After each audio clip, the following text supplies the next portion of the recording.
Hello everyone, welcome back to my YouTube channel. ಇವತ್ತು ನಾನು street style ಗೋಬಿನ ಹೇಗೆ ಮಾಡೋದು ಅಂತ ತೋರಿಸ್ತಾ ಇದ್ದೀನಿ.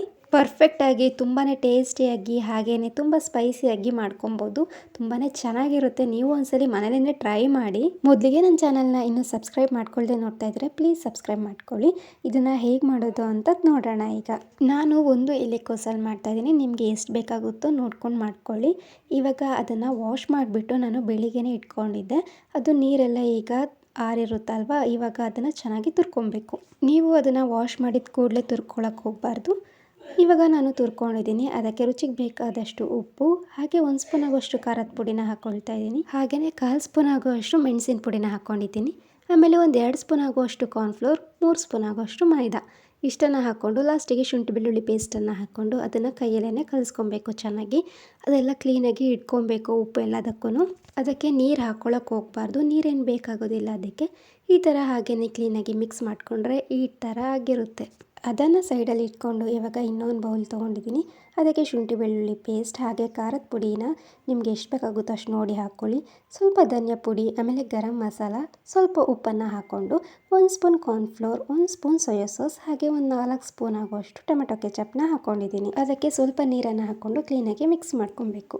ನಾನು ಮಾಡ್ತಾ ಇರೋದು ಸ್ಟ್ರೀಟ್ ಸ್ಟೈಲಲ್ಲಿ, ಹಾಗಾಗಿ ಈ ಥರ ಮಾಡಿಕೊಂಡ್ರೆ ತುಂಬಾ ಟೇಸ್ಟಿಯಾಗಿ ಬರುತ್ತೆ. ಹಾಗಾಗಿ ಈ ಥರನೇ ಮಾಡ್ಕೊಳ್ಳಿ. ಇವಾಗ ನಾನು ಈಗ ತೋರಿಸ್ತಾ ಇದ್ದೀನಿ ಅಲ್ವಾ, ಈ ಥರ ಇದನ್ನು ಕ್ಲೀನಾಗಿ ಮಿಕ್ಸ್ ಮಾಡ್ಕೊಂಬಿಟ್ಟು ಇದನ್ನು ಇವಾಗ ಸೈಡಲ್ಲಿ ಇಟ್ಕೊಳ್ಳೋಣ. ಇವಾಗ ಇದನ್ನು ಸೈಡಲ್ಲಿ ಇಟ್ಕೊಂಡು ಎಣ್ಣೆ ಕೂಡ ಕಾಯೋಕೆ ಇಟ್ಕೊಂಡಿದ್ದೀನಿ. ಆವಾಗಲೇ ನಾವು ರೆಡಿ ಮಾಡಿ ಇಟ್ಕೊಂಡಿದ್ವಲ್ಲ, ಅದನ್ನು ಈಗ ಸಣ್ಣ ಸಣ್ಣ ಉಂಡೆಯಾಗಿ ಮಾಡಿ ಹಾಕ್ಕೊಳ್ಬೇಕು. ಮೊದಲಿಗೆ ಹೈ ಫ್ಲೇಮಲ್ಲಿ ಇಟ್ಕೊಂಡು ಇದನ್ನು ಹಾಕ್ಕೊಳ್ಬೇಕು. 1-2 ನಿಮಿಷ ಆದಮೇಲೆ ಮೀಡಿಯಮ್ ಫ್ಲೇಮಲ್ಲಿ ಇಟ್ಕೊಂಡು ಇದನ್ನು ಫ್ರೈ ಮಾಡ್ಕೊಬೇಕು. ತುಂಬಾ ಕ್ರಿಸ್ಪಿಯಾಗಿ ಚೆನ್ನಾಗಿ ಬರುತ್ತೆ. ಅಲ್ಲಿವರೆಗೂ ಇದನ್ನು ಫ್ರೈ ಮಾಡ್ಕೊಬೇಕು, ಇಲ್ಲಾಂದರೆ ಒಳಗೆ ಬೆಂದಿರೋದಿಲ್ಲ. ಹಾಗಾಗಿ ನೋಡಿಕೊಂಡು ಇದನ್ನು ಫ್ರೈ ಮಾಡ್ಕೊಳ್ಳಿ. ಇವಾಗ ಇದು ಕೂಡ ಫ್ರೈ ಆಗಿದೆ. ಇವಾಗ ಇದನ್ನು ಸೈಡಲ್ಲಿ ಇಟ್ಕೊಂಡು ಇವಾಗ ಒಂದು ಪ್ಯಾನಿಗೆ ಸ್ವಲ್ಪ ಎಣ್ಣೆನ ಹಾಕ್ಕೊಂಡಿದ್ದೀನಿ. ಜಾಸ್ತಿ ಹಾಕ್ಕೊಳ್ಳೋಕೆ ಹೋಗಬಾರ್ದು. ಆಮೇಲೆ ಸಣ್ಣದಾಗಿ ಕಟ್ ಮಾಡಿರೋ ಹಸಿಮೆಣಸಿನ್ಕಾಯಿ, ಸಣ್ಣದಾಗಿ ಕಟ್ ಮಾಡಿರೋ ಈರುಳ್ಳಿನ ಹಾಕ್ಕೊಂಡು ಫ್ರೈ ಮಾಡ್ಕೊಬೇಕು. ಈರುಳ್ಳಿ ಜಾಸ್ತಿ ಫ್ರೈ ಆಗೋದು ಬೇಡ. ಇವಾಗ ನಾವು ಮಸಾಲ ಮಾಡ್ಕೊಂಡಿದ್ವಲ್ಲ ಅದನ್ನು ಆ್ಯಡ್ ಮಾಡ್ಕೊಳ್ತಾ ಇದ್ದೀನಿ. ನಿಮಗೆ ಅದು ಸ್ವಲ್ಪ ಗಟ್ಟಿ ಅನಿಸಿದ್ರೆ ಇನ್ನೊಂದು ಸ್ವಲ್ಪ ನೀರನ್ನು ಹಾಕ್ಕೊಂಡು ಆ್ಯಡ್ ಮಾಡ್ಕೊಳ್ಳಿ, ಇಲ್ಲಾಂದರೆ ಹಾಗೆ ಇರಲಿ. ಇವಾಗ ಈ ಮಸಾಲ ಹಾಕ್ಕೊಂಡಾದ್ಮೇಲೆ 1 ನಿಮಿಷ ಹಾಗೇ ತಿರುಗಿಸ್ಕೊಬೇಕು.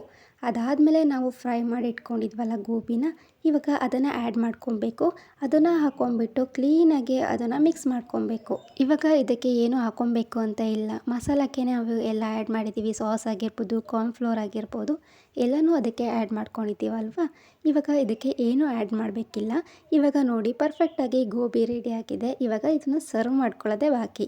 ಸರ್ವ್ ಮಾಡಿಕೊಂಡು ಅದ್ರ ಮೇಲೆ ಸ್ವಲ್ಪ ಕೊತ್ತಂಬರಿ ಸೊಪ್ಪನ್ನು ಕಟ್ ಮಾಡಿ ಹಾಕ್ಕೊಬೇಕು.